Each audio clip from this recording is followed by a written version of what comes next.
नमस्कार। ज्योतिष परामर्श केंद्र जागेश्वर धाम के यूट्यूब चैनल पर आपका स्वागत है। मैं हूं ज्योतिषी भुवन चंद्र पांडे। प्रिय दर्शकों, आज हाजिर हूं लेकर मकर लग्न का संक्षिप्त शुभाशुभ फलादेश विश्लेषण।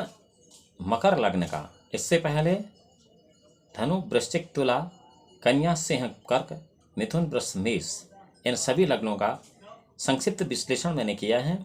आज आपको विश्लेषण करा रहे हैं मकर लग्न का।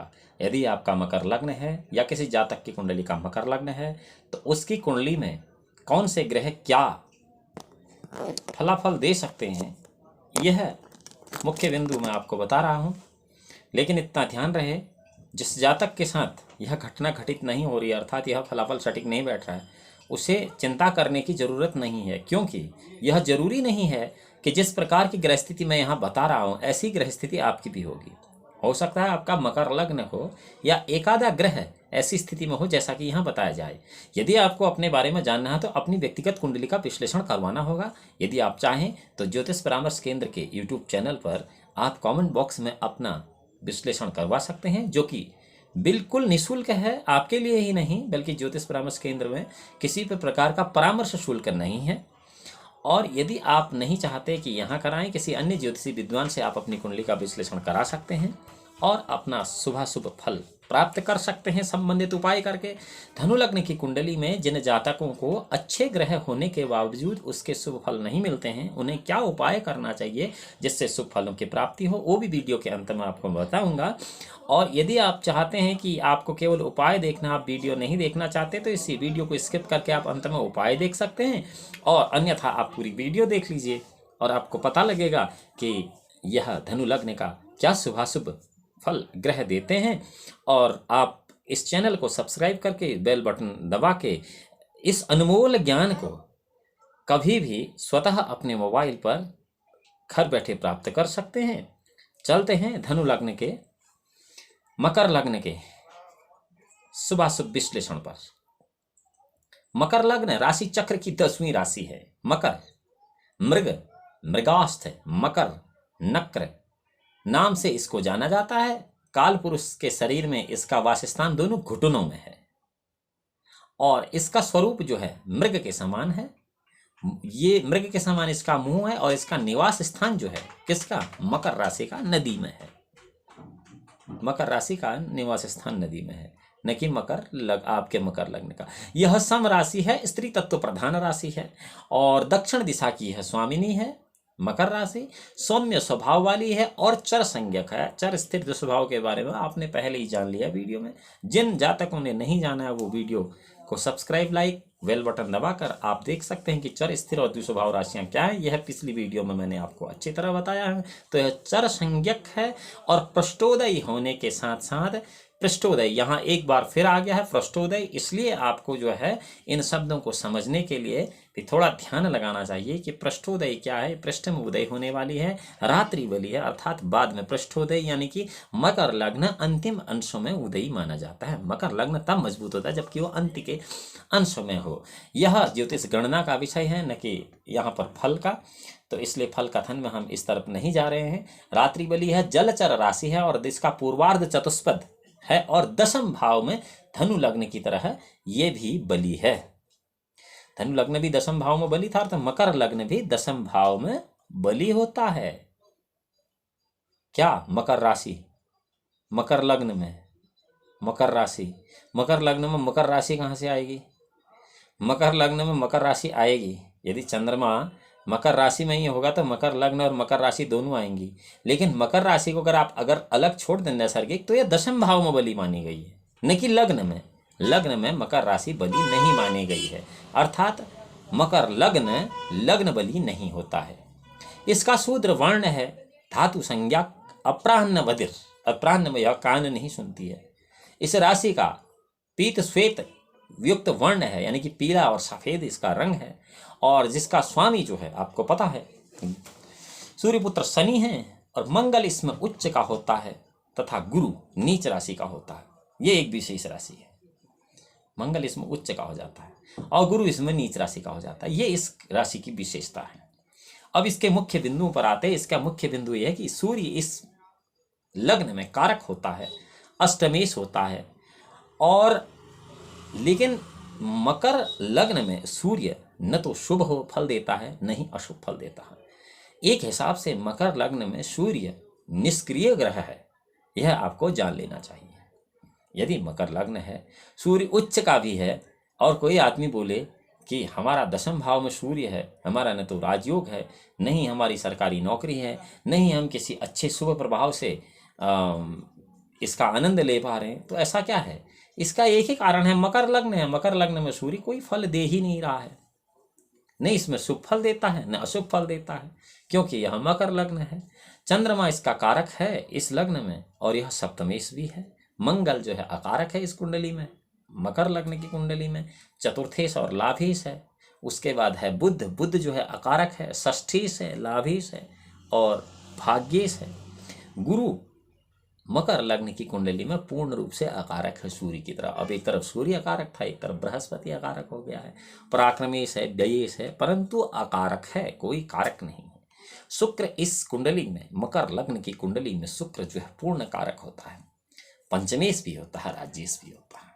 और शनि जो है इस कुंडली में, मकर लग्न की कुंडली में कारक है, लग्नेश है, धनेश है। महत्वपूर्ण बिंदु क्या है कि यद्यपि बुध जो है अकारक है, बुध अकारक है, परंतु दूसरे ग्रहों की महादशा में इसकी अंतर्दशा आने पर यह शुभ फल देता है। बताओ, मकर लग्न में बुध अकारक है, लेकिन दूसरे ग्रह की महादशा चलेगी तो खुद की अंतर्दशा में शुभ फल दे देगा। यह केवल मकर लग्न की बात है, यह अन्य लग्नों में ऐसा बुध नहीं करता है। परंतु फिर भी मकर लग्न के जातकों को बुध अपनी महादशा में पूर्ण लाभ एवं सुख प्रदान करता है, ऐसा अब तक की जो कुंडलियां देखी हैं उनमें अनुभव रहा है। लेकिन सिद्धांत ज्योतिषी नियम के अनुसार बुध अकेला मकर लग्न में भी शुभ फल नहीं देता है। यह पराशरादि ऋषियों का मानना है, गर्गादि ऋषियों का मानना है, वशिष्ठ आदि ऋषियों का मत ऐसा है। लग्न में अगर गुरु है, मकर लग्न की कुंडली है, लग्न में गुरु है, सप्तम भाव में शुक्र है और बुध अष्टम में है, तो जातक दीर्घायु होता है।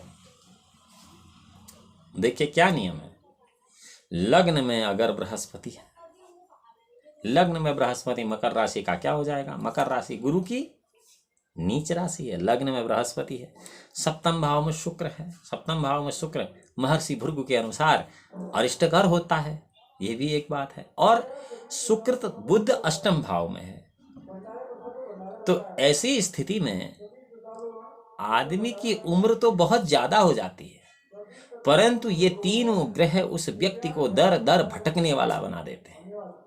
ऐसा कई सारे लोगों के साथ होता है जो दर दर की ठोकरें खाते हैं, दर दर भटकते हैं, अपना न कोई काम करते हैं न धंधा करते, केवल भ्रमण करते रहते हैं और बेवजह की परेशानी उठाते हैं। यही भाग्य है, ये ग्रह ऐसा कराते हैं।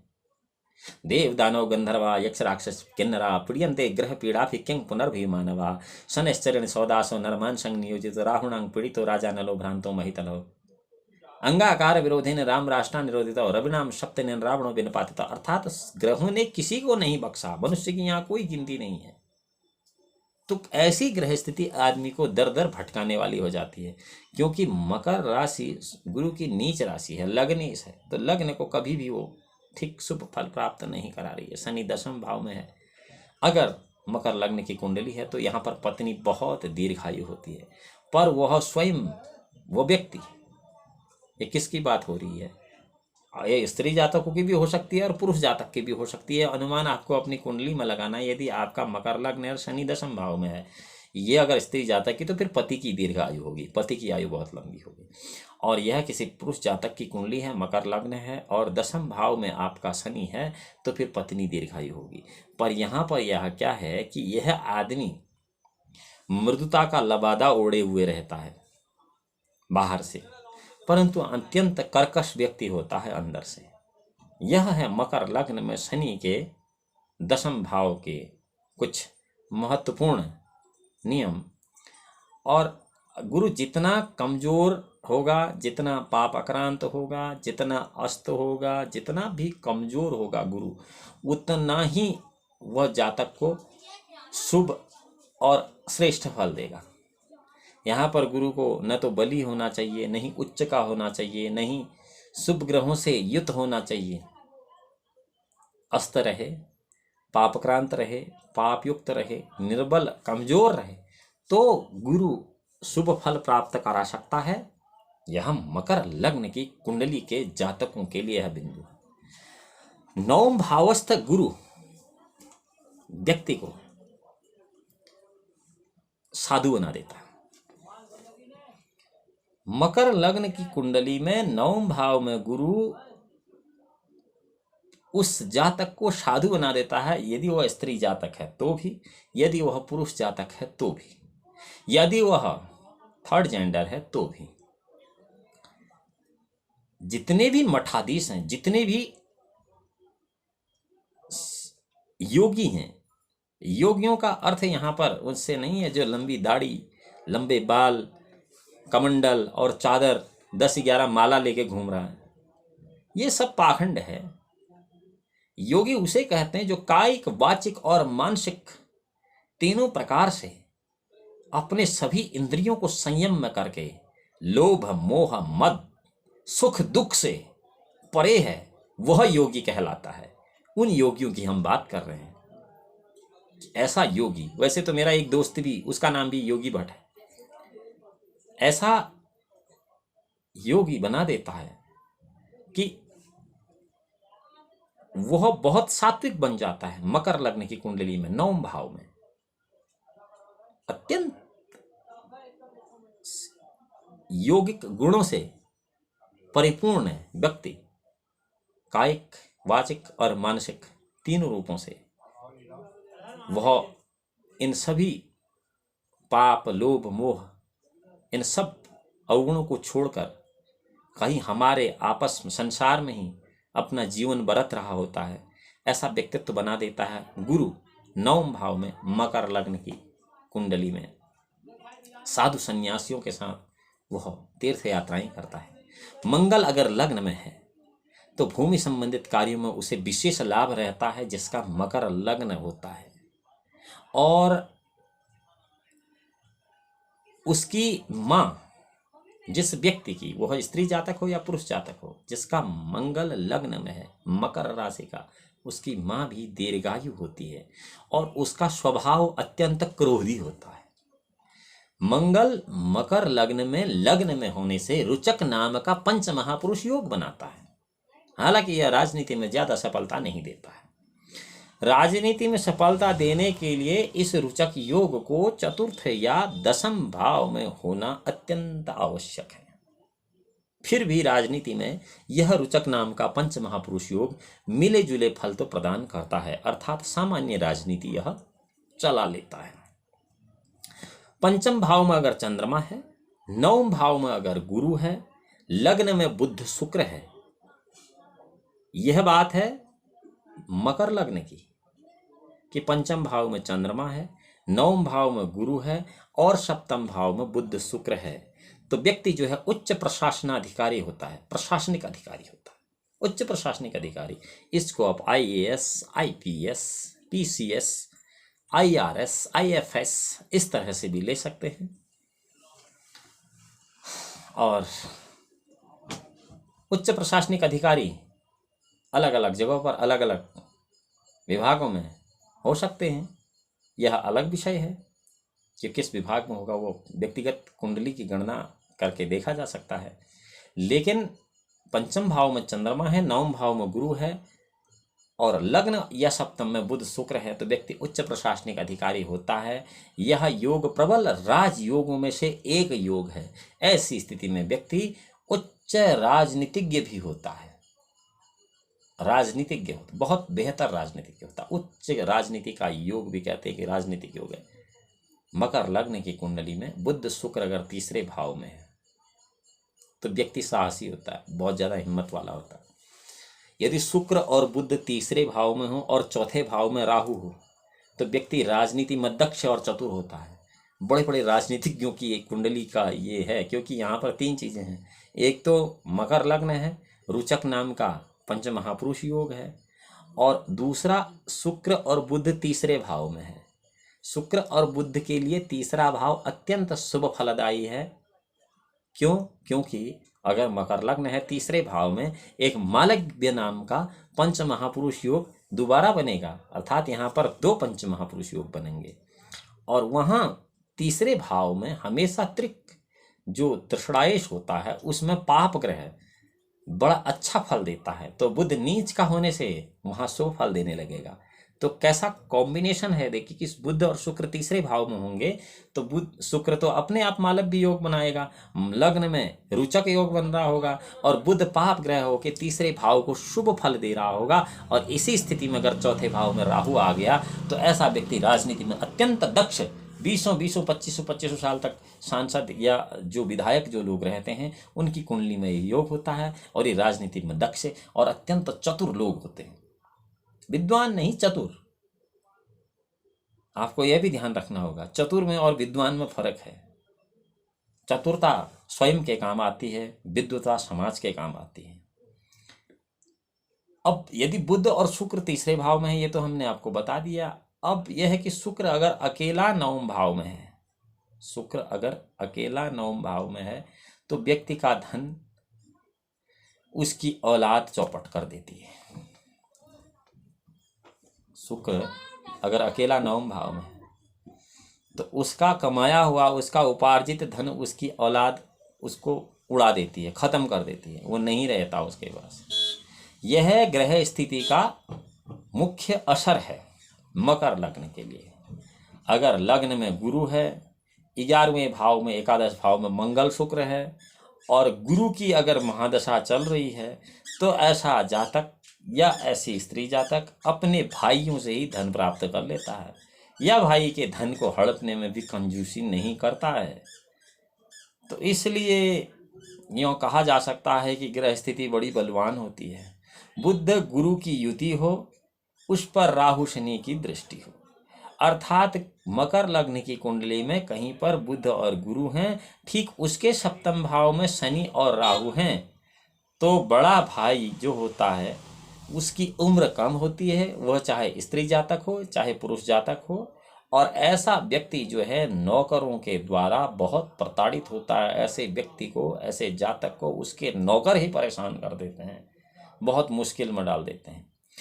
सूर्य चंद्रमा से जितना दूर रहेगा उतना ही अच्छा दाम्पत्य जीवन रहेगा मकर लग्न के लिए। मकर लग्न में सूर्य और चंद्रमा का नज़दीक में होना बिल्कुल ठीक नहीं है। मगर अगर आपका लग्न है, आपका दाम्पत्य जीवन अच्छा आप चाहते हैं, तो यह भी आवश्यक है कि मकर लग्न की कुंडली तब की होनी चाहिए जबकि पूर्णिमा की पैदाइश किसी एक आदमी की पति या पत्नी में से हो। यह विषय भिन्न है, इसके लिए भी दैवज्ञ विद्वान ही चाहिए जब आप कुंडली मिला रहे हैं। सूर्य चंद्रमा से जितना दूर रहेगा उतना अच्छा दाम्पत्य जीवन बीतेगा, इसमें कोई संशय नहीं है। द्वादश भाव में अगर चंद्रमा है तो ऐसा व्यक्ति अत्यंत भोगी होता है, विलासी होता है, और ऐसे व्यक्ति को पर स्त्रियों का बहुत सुख मिलता है। ठीक यह स्त्री जातकों के लिए है। यदि मकर लग्न में द्वादश भाव में चंद्रमा है तो स्त्री भी भोगी और व्यसनी होती है, और उसे भी पर पुरुषों का अधिक सुख प्राप्त होता है, ऐसा ज्योतिष के ग्रंथ कहते हैं। और यदि लग्न में सूर्य और चंद्र हों और 12वें भाव में मंगल और शुक्र हो तो भाइयों के द्वारा भाग्य उदय होता है, अर्थात भाग्य उदय में उसके अपने भाई ही सहायक होते हैं। भाग्य भाव में बुध शनि हो तो निर्धन, गरीब, दरिद्र व्यक्ति भी अत्यंत धनवान, भाग्यवान और बली बन जाता है। लेकिन इसके लिए अवश्य जरूरी यह है कि मकर लग्न के भाग्य भाव में बुध और शनि इकट्ठे होने चाहिए, तब जाके दरिद्र आदमी भी अत्यंत सेठ और धनी बनेगा। यह बिल्कुल सटीक मकर लग्न की कुंडली में एक बिंदु होता है। सूर्य अपनी दशा में मान, सम्मान और प्रतिष्ठा को बढ़ाता है। बुध नवम में या लग्न में, बुध नवम में या लग्न में अगर है मकर लग्न में तो ऐसा व्यक्ति अपनी बिरादरी से जाकर अन्य बिरादरी में अपना भाग्योदय कराता है, और घर से ज़्यादा भाग्योदय उसका परदेश में होता है। राहु गुरु द्वादश भाव में हैं तो यह जातक का भाग्य कारक योग होता है, अर्थात उसके भाग्य में उत्तरोत्तर वृद्धि होती है। लग्न में मंगल, सप्तम में चंद्रमा अत्यंत बलवान धन योग बनाते हैं। मकर लग्न की कुंडली में मंगल शनि लग्न में और चंद्र शुक्र सप्तम में यदि मकर लग्न में है तो दाम्पत्य जीवन अत्यंत कटु और विरोधाभासी रहता है। प्रिय दर्शकों, यह थे कुछ मूल सिद्धांत नियम मकर लग्न की कुंडली के लिए। मकर लग्न की कुंडली में यदि आपकी या किसी जातक की मकर लग्न की कुंडली है और उसको कोई शुभाशुभ फल, अशुभ फल मिल रहे हैं, शुभ फल नहीं मिल रहे हैं, और ये जातक चाहते कि उनको शुभ फलों की प्राप्ति हो, तो उसके लिए क्या करें मैं आपको बता देता हूँ। मकर लग्न की कुंडली के लिए अगर आप किसी प्रकार के शुभ फल प्राप्त नहीं कर पा रहे हैं तो उसके लिए ओम प्रांग प्रींग प्रोंग शंख शनैश्चराय नमः, ओम प्रांग प्रींग प्रोंग शंख शनैश्चराय नमः, यह शनि का तांत्रोक्त मंत्र है। इस मंत्र की सुबह शाम शनिवार से प्रारंभ करके एक माला जाप करने से मकर लग्न में व्यवस्थित सभी ग्रह अशुभ फल छोड़कर शुभ फल प्रदान करने लगेंगे। अर्थात जितने फलाफल मैंने बताए हैं ये सब विपरीत होने लगेंगे। लेकिन आपको यह जाप शनिवार से प्रारंभ करके सुबह शाम नित्य सविधि करना होगा, तब जाकर आप मकर लग्न में स्थित ग्रहों के शुभ फल प्राप्त कर सकते हैं। भगवान भोलेनाथ आपका परम कल्याण करें। अगली वीडियो में मिलते हैं कुंभ लग्न के शुभाशुभ फल लेकर, शुभाशुभ विश्लेषण करने के लिए। तब तक के लिए नमस्कार।